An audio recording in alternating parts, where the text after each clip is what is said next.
28 வயசுலேருந்து 43 வயசு வரைக்கும் உள்ள very busy working professionals face பண்ணக்கூடிய சவால்கள்,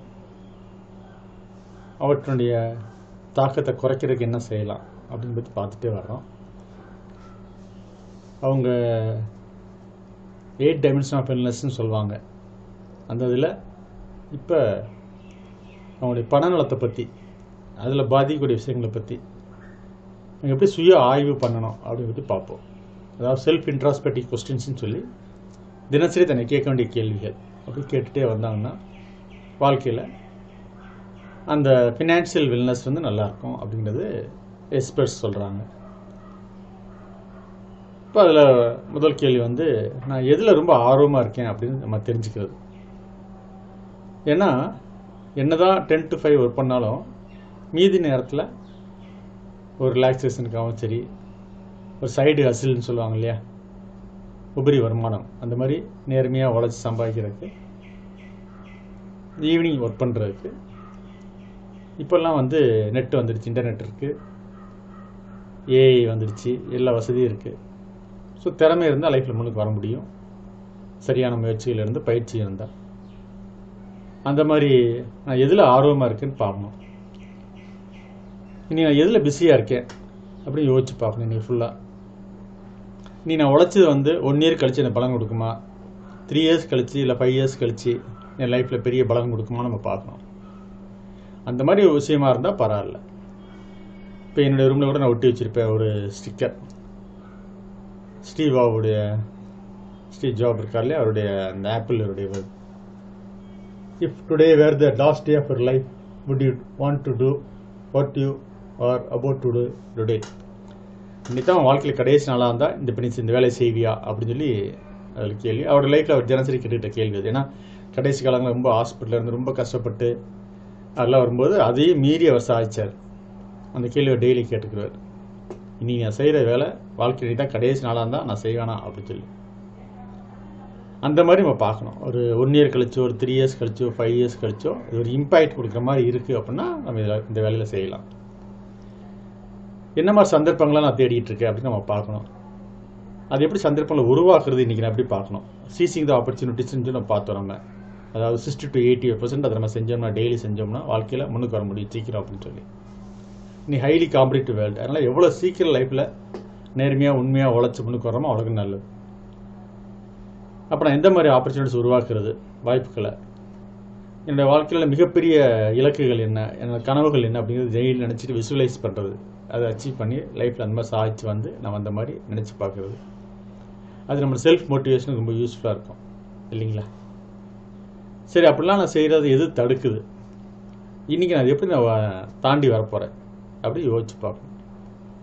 அது நம்ம யோசிக்கணும். டெய்லி ஏதாவது தடைகள் வந்துகிட்டே இருக்கும், ஏதோ ஒரு ஊத்தில் வந்துட்டு தான் இருக்கும். அப்போ நான் என்ன நினச்சேன்னா அதை விட கம்மியான இதில் ஒரு சாதாரண வாழ்க்கையை ஓட்டிகிட்டு இருக்கேனா அப்படின்னு பார்த்தா அப்படி இருந்திருந்தோம்னா தயவுசெய்து ஸ்டாப் பண்ணிவிட்டு நம்ம தாண்டி போகிறக்குள்ளே ஏங்கிறத யோசிக்க ஆரம்பிக்கும். அப்போ நான் அதிகமாக பேசுகிறது யாருன்னா என்னோட தான் பேசிகிட்டு இருப்பேன் இல்லையா. அந்த செல்ஃப் டாக்கை பற்றி கொஞ்சம் சீரியஸாக யோசிக்கிறேன். நான் சரியாக யோசிக்கிறேன்னா, சரியான முறையில் நான் பேசிக்கிறேன்னா என்கிட்ட அப்படின்னு சொல்லி. செல்ஃப் டாக்கை பற்றி ஒரு சிறந்த புத்தகத்தினுடைய தமிழாக்கம் நான் என்னுடைய வெப்சைட்டில் போட்டிருக்கேன். www.saharaj.com self talk in Tamil, self talk in இங்கிலீஷ்னு நான் ரெண்டு வீடியோ போட்டிருக்கேன். அது வாய்ப்பு இருந்தால் பாருங்கள். பே பண்ணி பார்க்குற மாதிரி இருக்காது. என்ன இலவசமாக கொடுத்த மரியாதை இல்லை, அதுக்காக தான் அது பே பண்ணி போகிற மாதிரி போட்டிருந்தேன். ஸோ அந்த மாதிரி செல்ஃப் டாக் நான் சரியாக பண்ணுறேன்னா, சுயமாக என்கிட்ட நான் பேசுகிறது கரெக்டாக நான் பேசுகிறேன்னா, ஒரு பாசிட்டிவாக பேசுகிறேன்னா அப்படிங்கிறப்ப கண்டிப்பாக பார்க்கணும். அப்போ என்னுடைய தடை செய்யக்கூடிய மனத்தடைகள் என்னென்ன, அதனை எப்படி மீற போகிறேன், எப்படி ஜெயிக்க போகிறேன், அது என் வாழ்க்கையில் ஜெயிக்கிறதுக்கு உதவுதா, அப்படி உதவலை அப்படின்னா நான் இப்போ விட்டுடலாம் இல்லையாத அப்படின்னு நம்ம யோசிக்கணும். ஏன்னா நம்மளாவே சில விஷயங்கள் நினச்சிட்டு இருப்போம். ஆனால் உண்மையில் அது நம்ம ரொம்ப நாள் கற்பனையாக நினச்சிட்டு இருப்போம். அது ஆக்சுவலாக அந்த பியரை உடச்சிட்டு மேலே வர்றது இல்லைங்களா, அதை யோசிக்க ஆரம்பிக்கிறது. அப்போ எனக்கு சக்தி தரக்கூடிய அந்த மாதிரி எண்ணங்களை நான் எப்படி வளர்த்துக்கிறது, அதில் யார்கிட்ட கிடைக்கும், எந்த மாதிரி ஃப்ரெண்ட்ஸ் எனக்கு கொடுப்பாங்க, நான் அவங்கள தேடி போகிறேன்னா, அப்போ நான் என்ன மாதிரி ஏர்ன் பண்ணலாம், இப்போ நான் இன்னொரு 1 இயரில் என்ன எவ்வளோ சம்பாதிக்கணும், 3 இயர்ஸ் எவ்வளோ சம்பாதிக்கணும், 5 இயர்ஸ் எவ்வளோ சம்பாதிக்கணும், 10 இயர்ஸ் எவ்வளோ சம்பாதிக்கணும், அதை நம்ம சீரியஸாக பிளான் பண்ணினா பணவீக்கம் எங்கேயோ போயிட்டுருக்கு. முதல்ல 10 இயர்ஸ் போட்டு அப்புறம் 5 இயர்ஸ் அப்படி 3 இயர்ஸ் அப்படி கொண்டு வரணும். ஏன்னா அப்படி டிவைட் பண்ணிடக்கூடாது. அப்படி ஏன்னா ஆரம்பத்தில் ரொம்ப கஷ்டமாக இருக்கும் இல்லையா.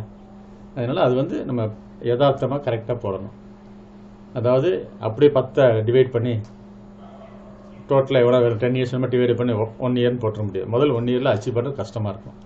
அப்புறம் அந்த விஷயங்கள் தெரிய தெரிய தெரிய திறமைகள் வளர வளர வளர நம்ம அந்த லெவலுக்கு போயிடுவோம். 10x ஏர்ன் பண்ண ஆரம்பிச்சோம்.